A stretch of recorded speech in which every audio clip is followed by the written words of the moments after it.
I begin with a quote from the book, Growing Beloved Community by Reverend Tom Owen Tolley. To journey faithfully in community is to risk, to stumble, to keep moving forward, and to remember that we are never truly alone, end quote. This morning, we gather in the glow of something we've been building together Sunday after Sunday, sermon after sermon for the past 6 months.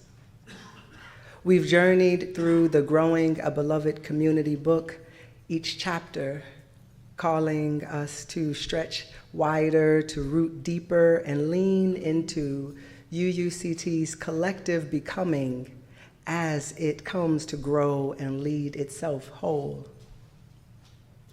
Throughout this journey, we've explored respect and right relations, stewardship, diversity, welcome, trust, courage, accountability, and care. And now on this Father's Day, we arrive at the final 2 chapters, keep journeying and knowing that you're not alone. These words land both heavy and hopeful. I didn't realize when I began this series that it would conclude just as I prepare to end my time as your minister. And considering that so many gathered yesterday in protest to authoritarianism, no king specifically, it feels fitting to stand here today not as one clinging to power, but as a leader preparing to return the reins to community control. Now, don't get me wrong, I hold no illusion that community-led ministry or lay-led ministry will be easy. I know that it won't be. But today, we are reminded that faith is not a destination, it's a road. A rough road sometimes, but one that's worth journeying. And thankfully, you are never asked to journey it alone. In chapter 11 of Growing a Beloved Community, Owen Tolley reminds us that Unitarian Universalism is a fluid, unsettled, growing movement. And a movement is called for good reason. The Unitarian poet E.E. Cummins once wrote, quote, "We can never be born enough," end quote. And I think that that's true, not just for people, but as whole congregations, we can never be born enough because we are never finished developing and growing as individuals or as communities. And I don't think we were ever meant to be finished. In every season of ministry, with every new leader, every challenge and invitation, it's a part of a collective unfolding. Our tradition, this faith, is a tradition of arrival and a tradition of becoming, continually unfolding on a journey that demands courage and resilience and, most of all, faith.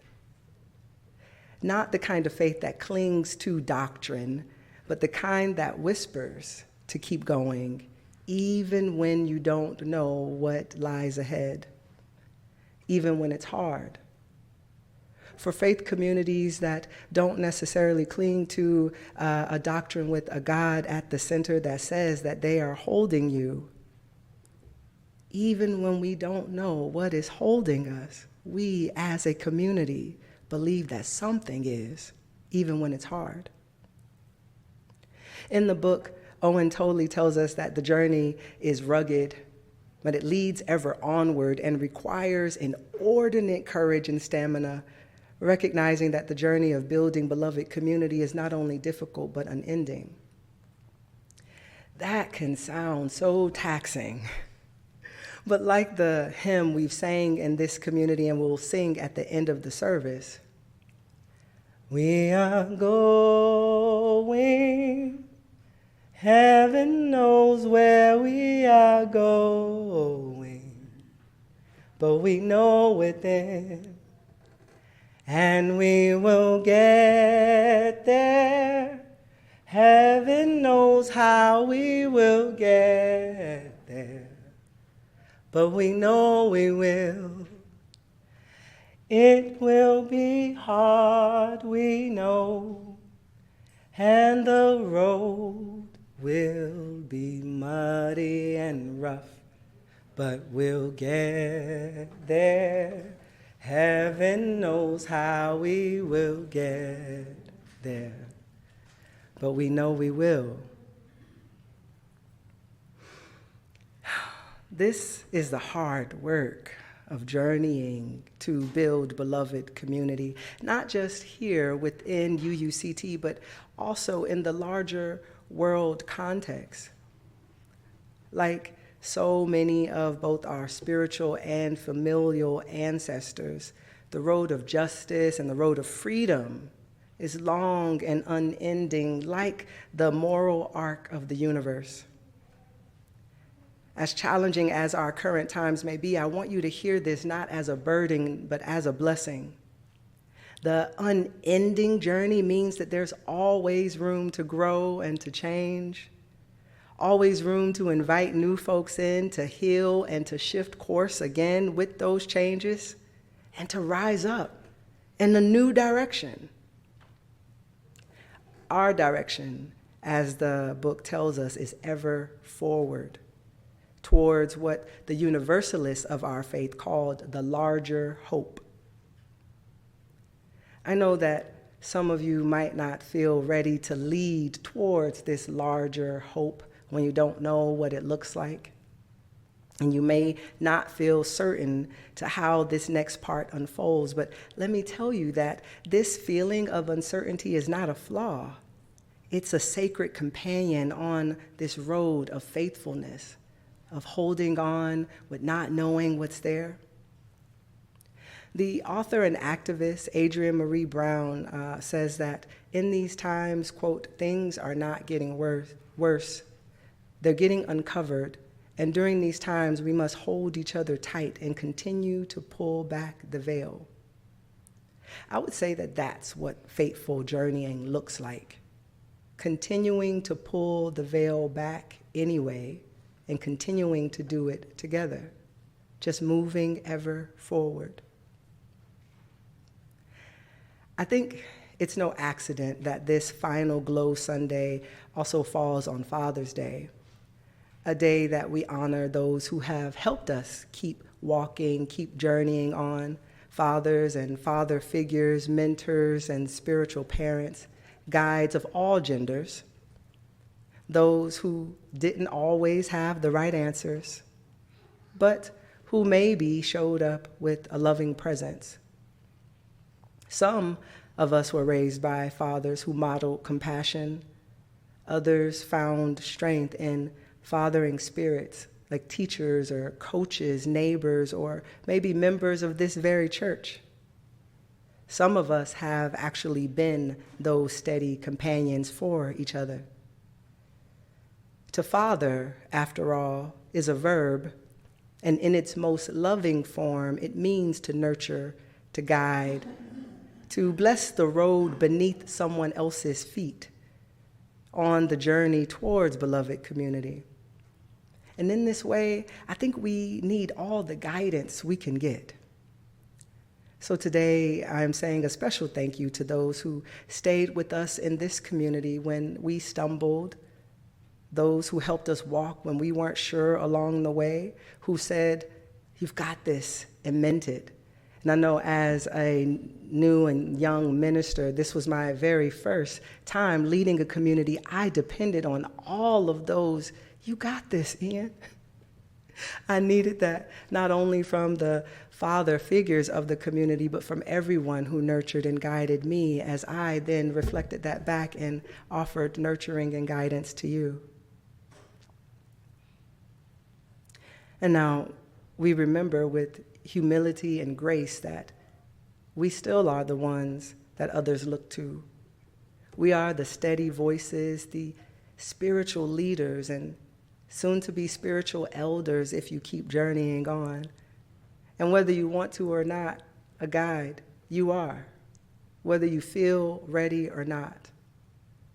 And the next chapter of the book that goes into knowing that you are not alone, it speaks of this high stakes relationship between a church and its people. When you're going out in leadership roles and need to know that you're not alone, you can be grounded in these three interlocking spiritual dimensions of community. Tom Owen Tolley says that they are believing, becoming, and belonging.